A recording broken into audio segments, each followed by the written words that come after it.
Bonjour à vous et bienvenue sur cet épisode du podcast de la puissance mentale. Aujourd'hui, je vais vous partager un retour d'expérience que j'ai eu avec une personne qui était finalement, elle se sentait comme perdue, elle se sentait comme, avec cette difficulté d'avancer, elle ne savait pas trop vers où aller. Et ce qui était paradoxal avec cette personne, et ça va vraiment être le sujet de l'épisode d'aujourd'hui. D'ailleurs, je ne sais pas s'il va durer 5 minutes ou s'il va durer beaucoup plus. Mais en tout cas, j'ai juste envie de déposer ça là avec vous pour que peut-être que ça vous aide aussi à prendre de la hauteur, pour vous poser finalement les bonnes questions.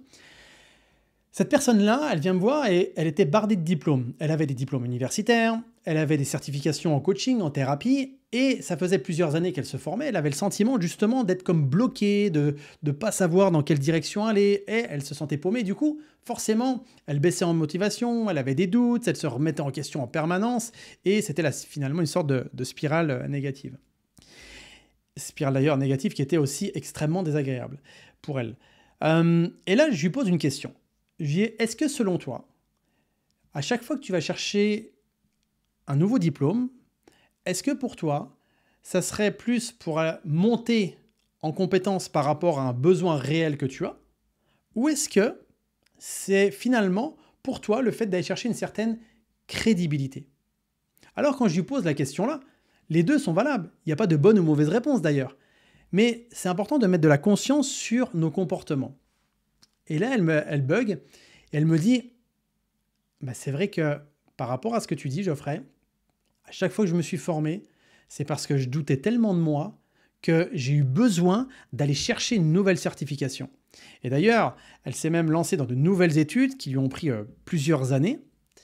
Et là, je lui dis, ok, mais comment tu aurais pu faire différemment?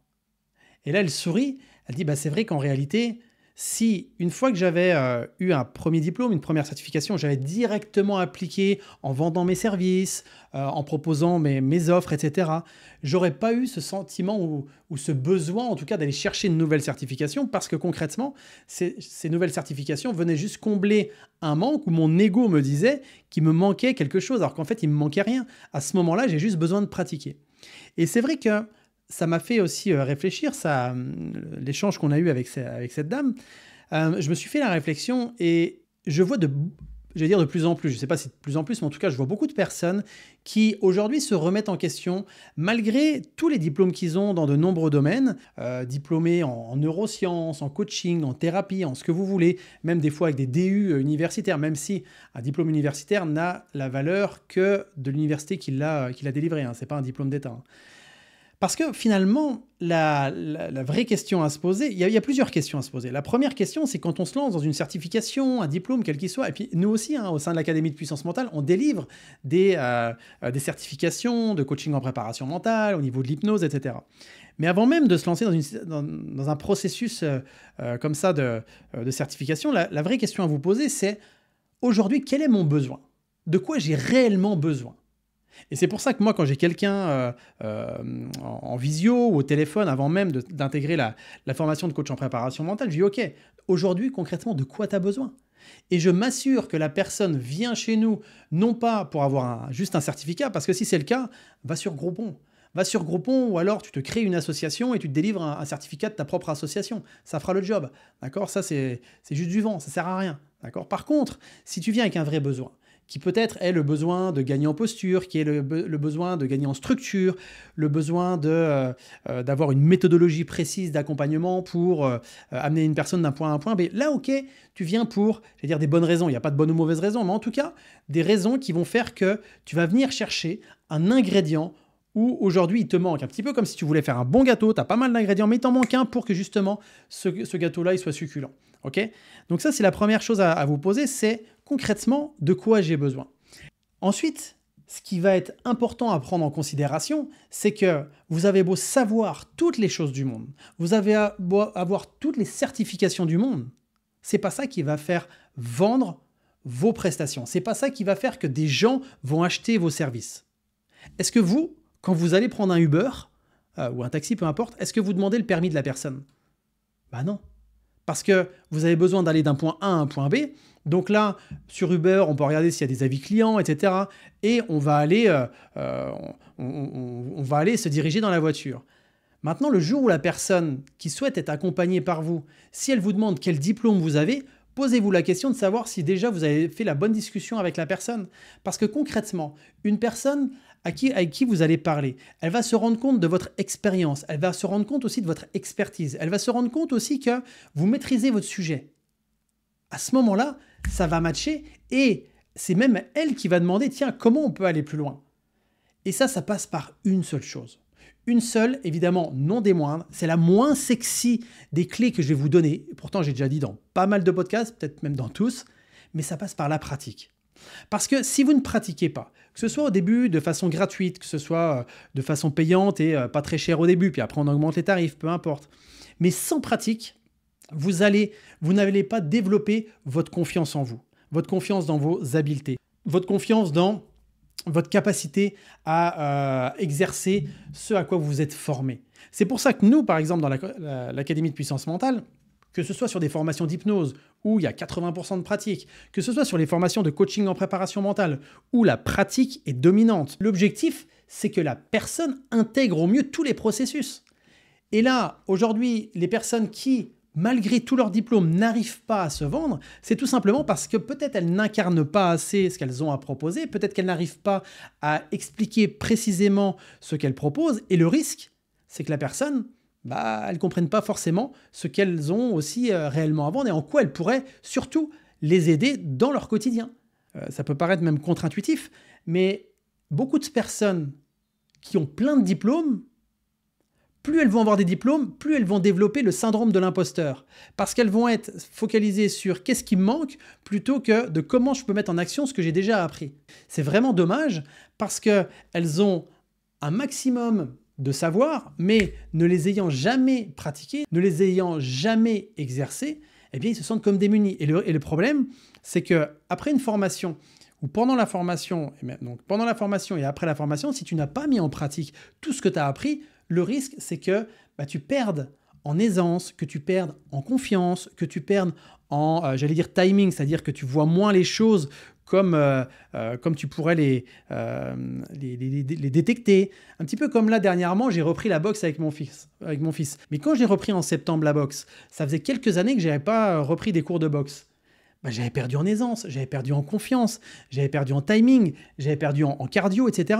Là, on parle de certification, comme toutes les certifications que vous pouvez avoir. Si vous ne pratiquez pas, à un moment donné, vous allez perdre en aisance, vous allez perdre en dextérité et vous risquez d'être frustré. Et là, de vous dire « Ah, il me manque une nouvelle formation », alors qu'en réalité, il vous manque certainement de la pratique.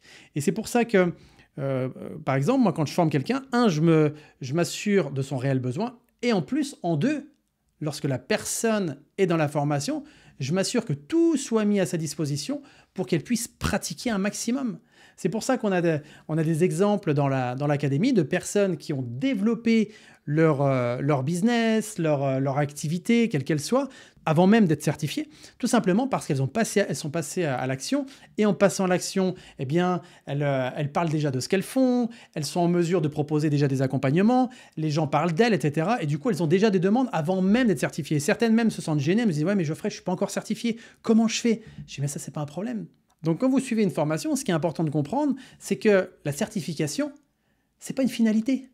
Au contraire, c'est juste une validation de mi-parcours. Mi-parcours entre le début où tu as intégré, tu as pratiqué un certain nombre de choses, la certification ou le diplôme va venir là pour valider que tu as bien intégré ou non tous les différents processus de la méthode.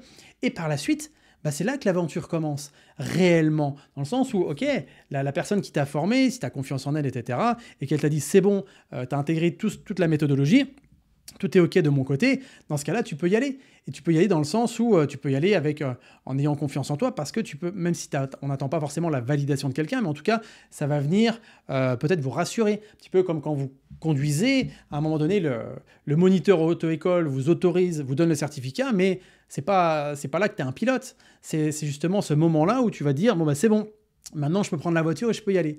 Donc aujourd'hui, ce qui est important à mettre l'accent, c'est avant même de vouloir mettre l'accent sur vos certifications, vos diplômes, parce que je vois beaucoup de personnes se présenter en disant « Ah ben moi je suis coach ceci, je suis thérapeute dans ceci, je suis diplômé de… » En fait, la personne qui est en face, ça ne va pas la rassurer.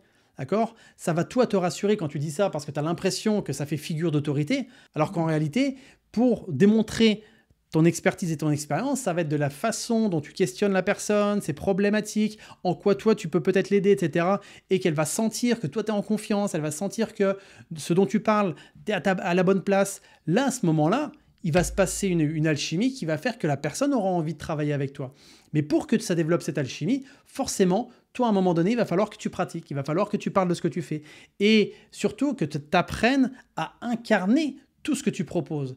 Parce qu'aujourd'hui, soyons clairs les amis, si vous voulez mettre vos diplômes en avant, je suis ceci, je suis cela, demandez-vous, et je sais que ça peut peut-être en irriter certains, mais demandez-vous si le fait de mettre ça, c'est pas une histoire de combler votre syndrome de l'imposteur. Parce que concrètement, un des meilleurs moyens pour aller à l'encontre du syndrome de l'imposteur, le syndrome de l'imposteur, c'est tout simplement quand on n'a pas la bonne posture, qu'on ne se sent pas forcément à sa place, le meilleur moyen de contrer ça, c'est pas forcément de mettre un diplôme en avant, c'est surtout de pratiquer. Pratiquez votre art, pratiquez tout ce qu'on vous a enseigné, et là, vous allez développer votre confiance. Et vous allez être même surpris à quel point vous allez avoir des résultats qui sont déjà, certainement à la hauteur des espérances des gens que vous accompagnez, et puis aussi, ça va augmenter votre confiance en vous. Donc si aujourd'hui, tu penses que le fait d'avoir une certification, d'avoir un diplôme, va t'aider à développer ton entreprise, ton activité, je mets un méga bémol parce que je connais de nombreux entrepreneurs qui n'ont aucune certification, aucun diplôme, ou en tout cas qui ne les mettent pas en avant. Bien sûr, ils se sont formés, mais ils ne les mettent pas en avant et ils ont un chiffre d'affaires incroyable. A contrario, je connais beaucoup de gens qui sont certifiés dans des méthodes et qui mettent ça en avant et qui font un chiffre d'affaires qui est vraiment pas ridicule, mais qui ne leur permet pas aujourd'hui de vivre de leur activité. Ce qui est important de comprendre par rapport à l'échange qu'on a eu aujourd'hui, c'est que une certification, ok, c'est intéressant pour venir valider un cursus, mais avant tout, demandez-vous si ce cursus-là va répondre à une problématique, à un besoin dont vous avez un manque en ce moment, ou alors si c'est juste pour avoir une certif en plus qui vienne combler un syndrome de l'imposteur. D'accord ? Encore une fois, et je résume par ça, c'est que d'avoir une certification, c'est intéressant, mais ce n'est pas ça qui va vous permettre de développer votre activité. Ce n'est pas ça qui va vous permettre d'augmenter votre chiffre d'affaires. Ce qui va permettre d'augmenter votre chiffre d'affaires et de développer votre activité, c'est de démontrer à quel point vous incarnez ce que vous proposez. Et là, ça va être extrêmement puissant. Donc voilà pour cet épisode d'aujourd'hui. J'espère que ça vous a aidé peut-être à prendre de la hauteur. Peut-être que certains, ça les a un petit peu irrités. Peut-être que d'autres, ça les a rassurés, ça les a réconfortés. Quoi qu'il en soit, l'idée de cet épisode, c'est que ça vous aide à prendre de la hauteur sur vous en ce moment et que ça vous aide surtout à avancer. Si cet épisode, vous pensez qu'il peut être utile à d'autres, n'hésitez pas à le partager. Prenez évidemment bien soin de vous et je vous dis à très vite. Bye tout le monde.